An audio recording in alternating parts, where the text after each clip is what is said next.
আসসালামু আলাইকুম ওয়া রাহমাতুল্লাহি ওয়া বারাকাতুহু। সুপ্রিয় দিনী ভাইয়েরা, আমরা মহান আল্লাহ তাআলার নিকট প্রতিনিয়তই কোনো না কোনোভাবে ক্ষমা প্রার্থনা করি। ক্ষমা প্রার্থনার জন্য রয়েছে অনেকগুলো ইস্তেগফার। তন্মধ্যে সর্বোত্তম ইস্তেগফার হচ্ছে সাইয়্যিদুল ইস্তেগফার। এর রয়েছে অনেক ফজিলত। প্রথমে আমরা এর উচ্চারণ জেনে নেই। আল্লাহুম্মা আনতা রাব্বি লা ইলাহা ইল্লা আনতা খালাকতানি ওয়া আনা আবদুকা ওয়া আনা আলা আহদিকা ওয়া ওয়া'দিকা মাস্তাতা'তু আউযু বিকা মিন শাররি মা সানা'তু আবুউ লাকা বিনি'মাতিকা আলাইয়া ওয়া আবুউ লাকা বিযামবি ফাগফিরলি ফাইন্নাহু লা ইয়াগফিরুয যুনুবা ইল্লা আনতা।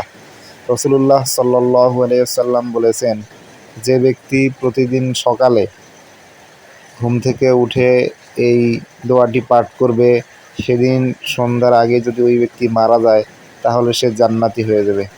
সুবহানাল্লাহ। আর যে ব্যক্তি রাত্রে ঘুমানোর আগে এই দোয়াটি পাঠ করবে, সে যদি সকাল হওয়ার আগেই মৃত্যুবরণ করে তবে সেও আল্লাহর জান্নাতে চলে যাবে।